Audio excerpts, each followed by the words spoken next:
ದೃಶ್ಯಾವಳಿಗಳಲ್ಲಿ ನೋಡ್ತಾ ಇದ್ವಿ ಜಯಮೃತ್ಯುಂಜಯ ಶ್ರೀಗಳನ್ನ ಕೂಡ ಬೇರೆಡೆಗೆ ಕರ್ಕೊಂಡು ಹೋಗುವಂತ ಕೆಲಸ ಆದಂತೆ ಕಾಣಿಸ್ತಾ ಇದೆ. ಈಗ ಬರ್ತಾ ಇರುವಂತ ಲೈವ್ ದೃಶ್ಯಾವಳಿಯನ್ನ ನೋಡ್ತಾ ಇದ್ರೆ ಅಂದ್ರೆ ಅವರನ್ನ ವಶಕ್ಕೆ ಪಡೆಯಲಾಗಿದೆ ಅಥವಾ ಅವರನ್ನ ಗೌರವಪೂರ್ವಕವಾಗಿ ಬೇರೆ ಕಡೆಗೆ ಕಳಿಸ್ಕೊಡುವಂತ ಕೆಲಸ ಈ ಸರ್ಕಾರ ಹೋರಾಟ ಹತ್ತಿಕೊಂಡು ಪ್ರಯತ್ನ ಮಾಡ್ತಾ ಇದೆ, ನಮ್ಮ ಹೋರಾಟ ಕಡೆಗಣಿಸುವ ಪ್ರಯತ್ನ ಮಾಡ್ತಿದೆ. ನಾನು ಅದಕ್ಕೋಸ್ಕರವಾಗಿ ಇವತ್ತು ಪೊಲೀಸ್ ವರಿಷ್ಠಾಧಿಕಾರಿಗಳಿಗೆ ಖಂಡಿತವಾಗಿ ಲಿಂಗಾಯತ ವಿರೋಧಿ ಸರ್ಕಾರ ಖಂಡಿತವಾಗಿ ಸರ್ಕಾರ ಬಹಳ ದೊಡ್ಡ ಅನ್ಯಾಯ ಮಾಡೈತಿ. ಇಂಥ ಒಂದು ನೀತಿ ಸರ್ಕಾರ, ಒಲ ಸರ್ಕಾರ, ಪಂಚಮಸಾಲಿ ಹೋರಾಟದ ಅಧಿಕಾರ, ಪಂಚಮಸಾಲಿಗಳ ಭ್ರಮಣದಲ್ಲಿರ್ತಕ್ಕಂಥ ಪಂಚಮಸಾಲಿ ಓಟ್ ಪಡ್ಕೊಂಡು ಅಧಿಕಾರಕ್ಕೆ ಬಂದು ಪಂಚಮಸಾಲಿಗಳ ಮೇಲೆ ಇವತ್ತು ಹತ್ಯೆ ಮಾಡುವಂತಹ ಯಾಕೆ ಅಲ್ಲಿ ಒಳ ಕೂತ್ಕೊಂತೇವೆ. ಯಾಕೆ ನಾವಿದು ನಾವು ಖಂಡಿಸ್ತೇವೆ. ನೀವು ನಾವು ಎತ್ತಿಂದ ಮಾತಾಡಿ ಯಾರು ಬರಬೇಡ. ಇಲ್ಲಿ ನೋಡಿ, ಕೇವಲ ನಾವು ಇಬ್ಬರೇ ಬಿಡ್ರಿ.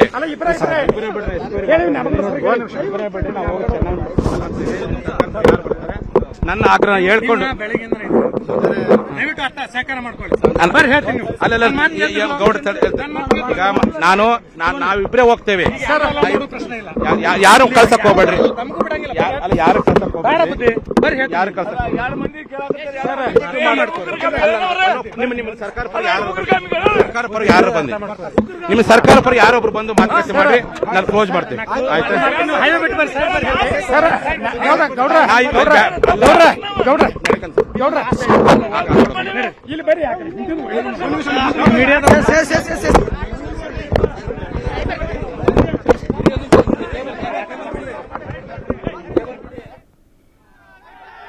ನಿಮಗೆ ತೋರಿಸ್ತಾ ಇದೀವಿ ದೃಶ್ಯಾವಳಿಗಳಲ್ಲಿ ಗಮನಿಸಬಹುದು. ಜಯಮೃತ್ಯುಂಜಯ ಶ್ರೀಗಳು ಈಗ ಮತ್ತೆ ಎಲ್ಲಿ ಪ್ರತಿಭಟನೆಯನ್ನ ಮಾಡ್ತಾ ಇದ್ದಂಥ ಸ್ಥಳ ಇತ್ತಲ್ಲ ಅಲ್ಲಿಗೆ ಕರ್ಕೊಂಡು ಹೋಗ್ಲಾಗ್ತಾ ಇದೆ. ಸರ್ಕಾರದ ಪರವಾಗಿ ಯಾರಾದರೂ ಬರಲಿ, ನಂತರ ನಾವು ಪ್ರತಿಭಟನೆಯನ್ನ ಮೊಟಕುಗೊಳಿಸ್ತೀವಿ ಅಂತ ಹೇಳ್ತಾ ಇದ್ದಾರೆ. ಈಗ ಪೊಲೀಸರು ಮನವೊಲಿಸುವಂಥ ಕಾರಣಕ್ಕೋಸ್ಕರ ಪ್ರತಿಭಟನೆಯನ್ನ ಮೊಟಕುಗೊಳಿಸ್ತೀವಿ, ಸರ್ಕಾರದ ಪರವಾಗಿ ಯಾರಾದರೂ ಬರಲಿ ಅಂತ ಹೇಳ್ತಾ ಇದ್ದಾರೆ.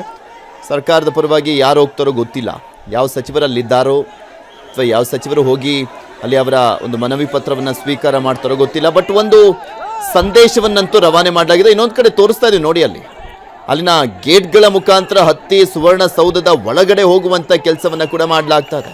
ಈ ರೀತಿಯಾದಂಥ ಪ್ರತಿಭಟನೆಗಳು ಆಗ್ತವೆ ಅನ್ನುವಂಥ ಕಾರಣಕ್ಕೋಸ್ಕರನೇ ಸುಮಾರು 6,000 ಪೊಲೀಸರನ್ನ ನಿಯೋಜನೆ ಮಾಡಲಾಗಿತ್ತು. ಅಧಿವೇಶನ ಅಲ್ವಾ, ಎಲ್ಲ ವಿಐಪಿಗಳು ಮುಖ್ಯಮಂತ್ರಿಗಳೆಲ್ಲ ಇರ್ತಾರಲ್ಲ, ಸೊ ಆ ಕಾರಣಕ್ಕೋಸ್ಕರ ಹೆಚ್ಚಿನ ಭದ್ರತೆಯನ್ನು ಕೊಡಲಾಗಿತ್ತು. ಹೆಚ್ಚಿನ ಭದ್ರತೆಯನ್ನ ಕೊಡಲಾಗಿದ್ದಂಥ ಹಿನ್ನೆಲೆಯಲ್ಲಿ ಅಲ್ಲಿ ಯಾವುದೇ ರೀತಿಯಾದಂಥ ಬೇರೆ ಘಟನೆಗಳು ನಡೆದಿಲ್ಲ, ಅಹಿತಕರ ಘಟನೆಗಳು ನಡೆದಿಲ್ಲ.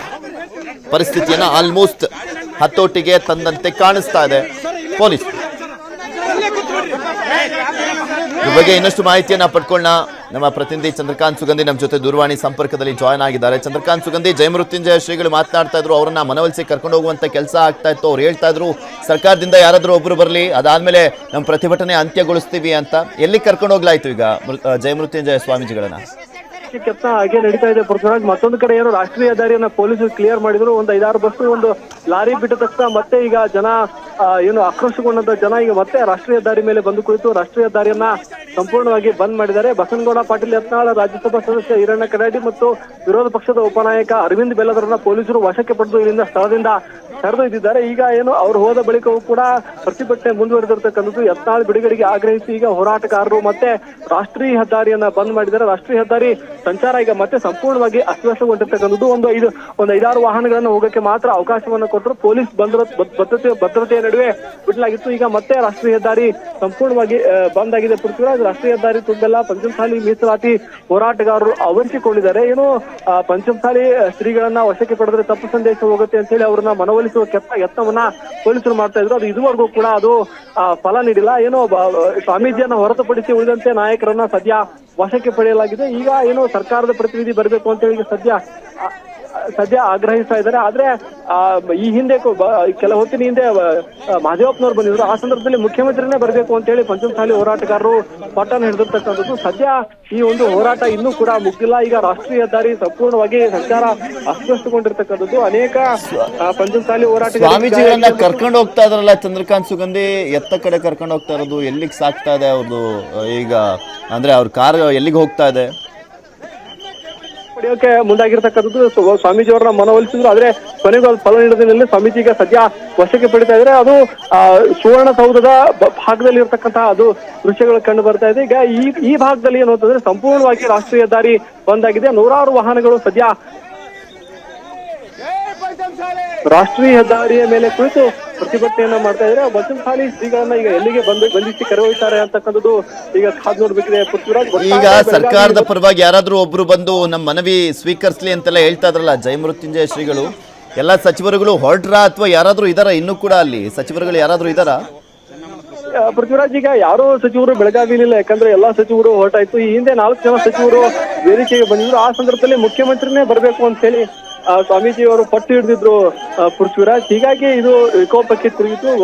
ಪಂಚಮಸಾಲಿ ಶ್ರೀಗಳನ್ನೇ ಸುವರ್ಣಸೌಧ ಮುತ್ತಿಗೆ ಕರೆಯನ್ನ ಕೊಟ್ಟಿದ್ದು. ಆ ಸಂದರ್ಭದಲ್ಲಿ ಈ ಒಂದು ಗಲಾಟೆಗಳು ನಡೆದಿದೆ. ಸಾವಿರಾರು ಚಪ್ಪಲಿಗಳನ್ನ ಪೊಲೀಸರ ಮೇಲೆ ಮತ್ತು ಕಲ್ಲುಗಳನ್ನ ಎಸೆಯಲಾಗಿರ್ತಕ್ಕಂಥ ಪರಿಸ್ಥಿತಿಯನ್ನ ತಿಳಿಗೊಳಿಸಕ್ಕೆ ಈಗ ಸ್ವತಃ ಎಡಿಜಿಪಿ ಸೇರಿದಂತೆ 8ಕ್ಕೂ ಹೆಚ್ಚು SP ದರ್ಜೆ ಅಧಿಕಾರಿಗಳು ಹರಸಾಹಸವನ್ನ ಪಡ್ತಾ ಇದ್ದಾರೆ. ಪೃಥ್ವಿರಾಜ್, ಇಲ್ಲಿ ಚಂದ್ರಕಾಂತ್ ಸುಗಂಧಿ, ಈ ಹೋರಾಟದಲ್ಲೂ ಕೂಡ ಡಿವೈಡ್ ಆಗ್ಬಿಟ್ಟಿದಾರ ಕಾಂಗ್ರೆಸ್ ಮತ್ತು ಬಿಜೆಪಿ ನಾಯಕರುಗಳು ಕೂಡ ಅಂತ. ಯಾಕೆಂದ್ರೆ ಒಗ್ಗಟ್ಟಿಲ್ಲದಂತೆ ಕಾಣಿಸ್ತಾ ಇದೆ ಮೇಲ್ನೋಟಕ್ಕೆ.